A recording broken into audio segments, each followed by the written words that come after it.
Hey everybody, it's more Mathia time. I realized I haven't actually asked you all how you're doing. So, how are you doing? If you've gotten this far in the videos, that means that you're kind of following along and doing this. Shoot me an email. Let me know how you're doing. If you're extremely bored like I am, or if you found something interesting to learn about while being at home all this time. But yeah, send me an email. And if you're not in my class and you can't figure out what my email is, you can also just send it to your math teacher and they can forward it to me. Also, let me know whether or not you find these videos helpful. I can make some more if you need them to help you out with anything else. Just let me know.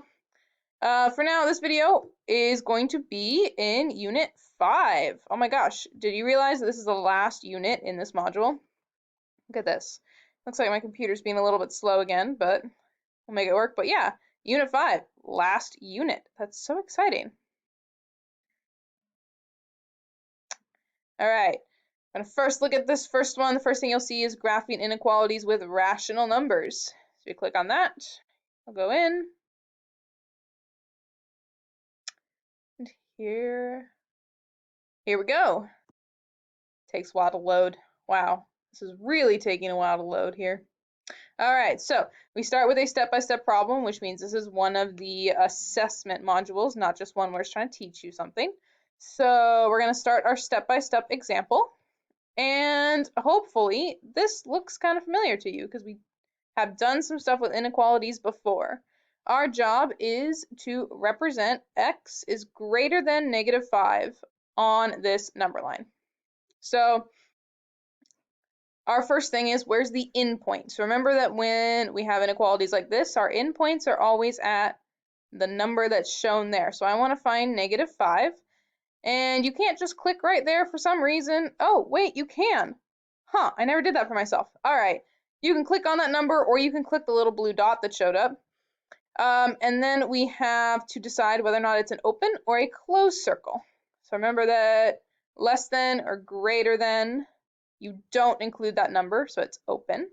Greater than or equal to or less than or equal to, you do include the number, so you click the closed one. Here's your cheat sheet. If they don't have the line under it, use the open point. If they do have the line under it, use the closed one. So in our problem, we don't have the line under it, so we use our open dot. And I clicked it. Hopefully the computer is just thinking. Hello? Hello? Ah, yes, my computer's very slow today. There we go. Okay, so we clicked the open dot, and now it shows that it's open. Now we're going to represent by a ray. So which direction does the ray travel for this inequality? X is greater than -5. Remember that word greater than means everything bigger. So we want to color in this entire right side of the number line. So what we're going to do is we're going to hover over that -5. You're going to click and hold on the blue dot and drag it out here. I've noticed that sometimes the system for dragging is really weird because you've noticed I clicked and drag and it didn't highlight anything, and then it told me I was wrong. So be really careful with this.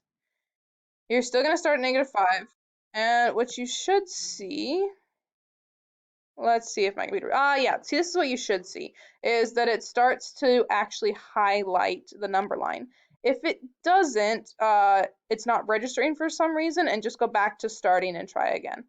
I know that I was doing this by myself, and I kept getting problems wrong because it just wouldn't register that I was doing that. So just try it again. All right, we're done. We have to click this button. Done with the number line.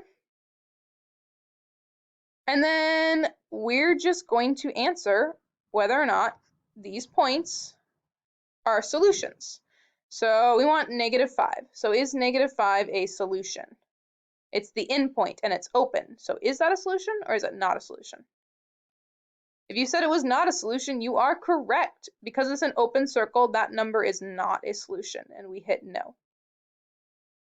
All right, -4.4. So if we look at our number line, -4.4 is right here. So because it's in that shaded region, it is a solution.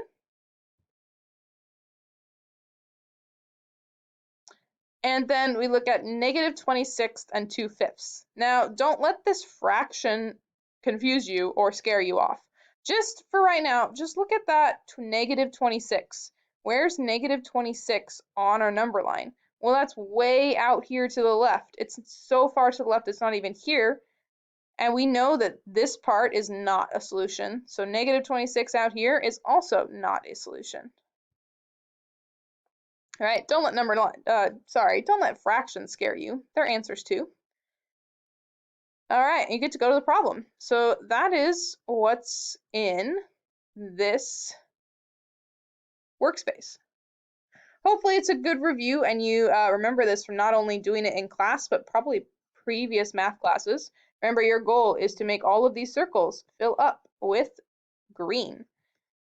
All right, I'm gonna go do the next video for the next one. Go ahead and finish this off and look at my next video.